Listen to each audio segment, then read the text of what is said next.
we want to talk a little bit about opening up again, and we talked about that on Wednesday. But I want to remind people, as we think about that step-by-step plan for reopening, we had a number of criteria that we shared on Wednesday, which still stands, and that our restart was not driven by a date, even though our executive orders expire on April 30th.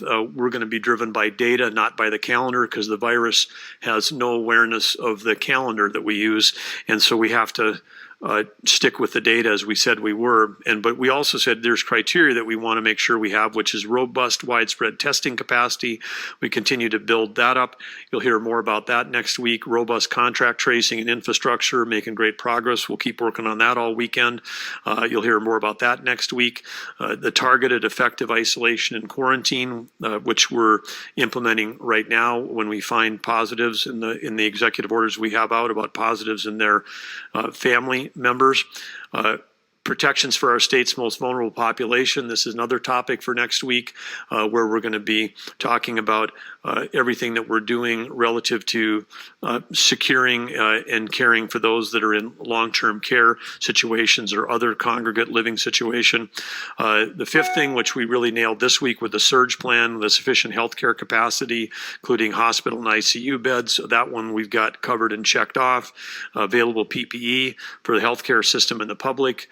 We're in good shape today, and that's getting better over time. New standard operating procedures for reopening. The economic resilience team is working on that.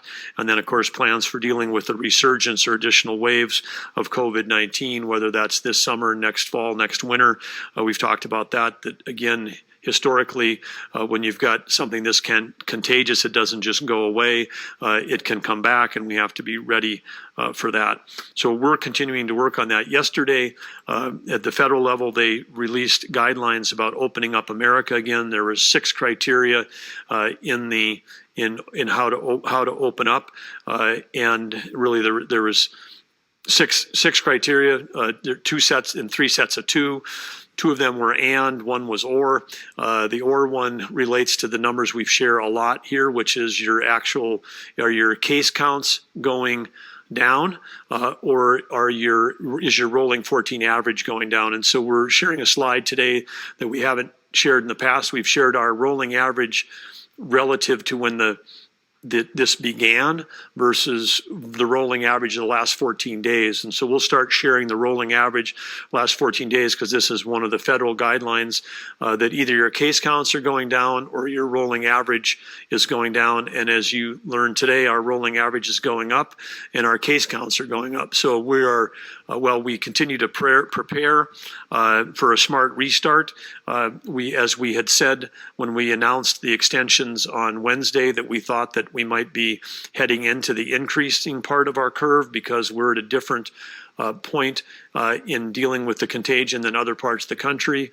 That turned out to be at least prophetic on a two-day notice from Wednesday to Friday, because on Wednesday we did not know that we were going to have our largest and then our next largest day in the following 2 days, but we knew it was a distinct possibility, and we talked about it because we were coming out of the low testing numbers that had occurred over Easter. But again, we'll keep tracking the numbers. But a reason we're sharing this, because I know there's so much optimism, which I share, about our ability to have the smart restart. But to be able to do that, we have to continue to be, before we get to the North Dakota Smart Restart, we've got to continue to be North Dakota Smart.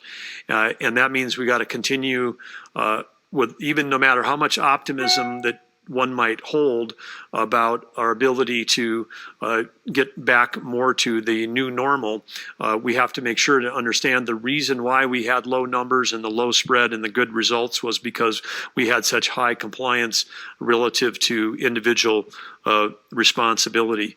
And it's also important to reiterate too that because we're getting a lot of questions about when people can reopen from people that we never mandated they closed. And so again, want to reiterate to the public, if you're someone who's just come back from another state, or if you're watching national versus local news, all aspects of ag, all aspects of healthcare, all aspects of the energy sector, there was no mandatory closures for any of those sectors. And if they want to be open and running today as they are. They're free to do so using their COVID etiquette. Education, which is another big chunk of our economy. Our K-12 schools are running and doing a fantastic job with distance learning, and our universities are all operating with online learning. And so education, energy, healthcare, and ag, our four biggest industries, are all still open for business. We did have the targeted closings, which we've talked about: bars, restaurants, gyms, theaters, and personal care businesses. Those should start their own planning for how they plan to open up, applying the new etiquette. But again, under the North Dakota SMART piece of this thing, that activity that we've talked about in the past, whether it's personal hygiene, whether it's reducing essential travel, whether it's maintaining your distance, wearing a mask if you're not able to maintain distance. We want to make sure that we continue to apply all of the North Dakota SMART activities while we're heading towards the North Dakota SMART reopening. Next.